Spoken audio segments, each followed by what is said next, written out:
Bonjour et bienvenue sur Ardennes TV. Notre série Portrait de campagne continue. Nous nous trouvons aujourd'hui à Charleville-Mézières avec l'un des 3 candidats en lice pour ces élections municipales, Sylvain Dalla Rosa. Sylvain Dalla Rosa, bonjour. Bonjour.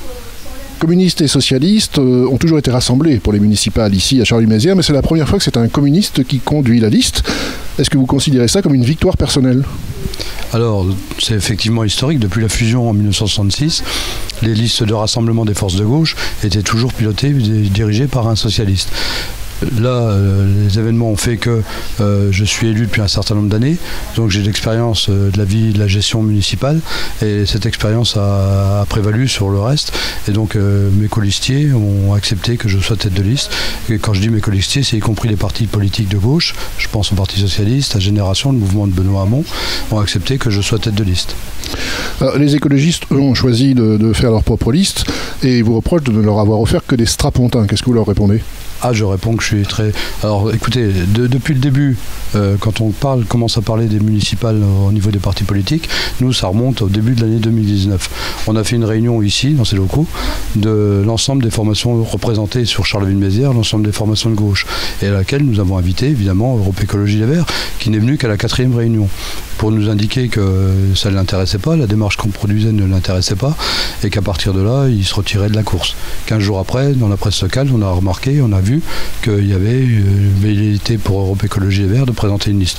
Je redis que je suis surpris, mais en tous les cas, pour ce qui nous concerne, la porte reste ouverte pour des négociations, et même éventuellement dans un 2e tour. Alors, vous qualifiez de minime la baisse de la fiscalité et du désendettement sous le mandat de Boris Ravignon, mais il s'agit quand même de baisse. Vous pensez qu'on peut faire plus ? Au niveau de la baisse, ça représente, c'est pas moi qui le dis, c'est écrit dans les rapports du conseil municipal. La baisse représente en euros 15 à 18 euros d'économie pour chaque ménage. J'ai dit sur le ton de la boutade au conseil municipal que c'est même pas de quoi payer un restaurant.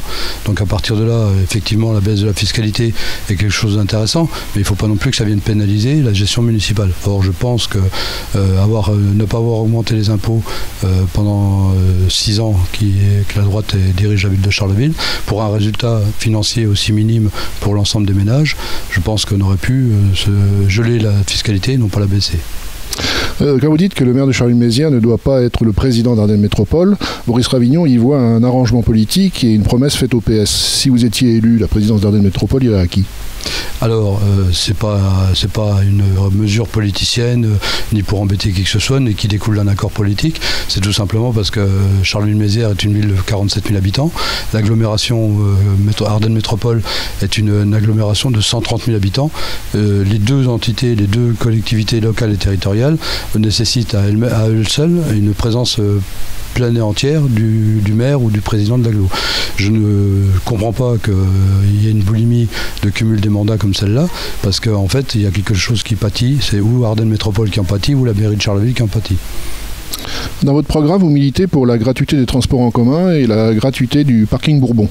Comment l'agglo et la ville pourront-elles financer ce manque à gagner ? Alors, pour ce qui concerne la gratuité des transports, d'ailleurs, c'est une mesure qu'on a proposée, que je soutiens depuis plusieurs années maintenant. C'est pas dans le cadre des élections municipales que j'ai sorti ce principe de mon chapeau. Non, ça fait plusieurs années que je propose la gratuité des transports. Je le répète, je l'ai dit à plusieurs reprises, mais je le répète, ça se fera sans augmentation des impôts ménages. En revanche, il faut bien financer, vous avez raison. La billetterie représente 1,7 million à 1,8 million de recettes financières pour le budget d'État, le budget de transport. Comment financer ? Tout simplement par ce qu'on appelle la taxe versement transport, qui est payée par les entreprises de plus de 11 salariés, qui est payée à 0,8% de la masse salariale. Si on augmente à 1%, on passe de 0,8 à 1%, on fait rentrer près de 2 millions supplémentaires dans les caisses de la communauté d'agglomération. Donc à partir de là, effectivement, tout est financé et il n'y a pas de problème majeur de financement pour la gratuité. Dernière question, on l'évoquait un petit peu en début de notre entretien. Au lendemain du premier tour, quelle sera votre décision si vous arrivez en 3e position ? Est-ce qu'une alliance est possible ? Alors c'est pas la configuration, le cas de figure sur lequel je repose. Je pense arriver en tête des élections municipales. Autrement, je ne me battrai pas pour ces élections-là. Mais pour répondre, faire un peu de politique fiction, pour répondre à votre question, effectivement, nous avons voulu, je le disais tout à l'heure, nous avons voulu rassembler toutes les forces de gauche à Charleville-Mézières, présentes à Charleville-Mézières. Notre porte est encore ouverte. Tant qu'on n'a pas déposé la liste, nous lançons encore un ultime appel aux Verts, aux écologistes, à la France Insoumise, pour qu'ils viennent se rassembler avec nous, faire une liste d'union, et tout est discutable. Même le nombre de candidatures, la position de candidature, donc les éléments de programme, tout est discutable. Ce que nous faisons pour le premier tour, c'est-à-dire une ouverture, nous le ferons au soir du premier tour, le dimanche 15 mars, nous ferons en fonction des résultats des discussions avec nos partenaires. Je ne peux pas vous en dire plus dans la mesure où je ne connais pas les résultats, sauf que je serai en tête. Sylvain Dalla Rosa, merci. Et quant à nous, on se retrouve très prochainement pour un nouveau portrait de campagne à Charleville-Mézières. Merci, au revoir.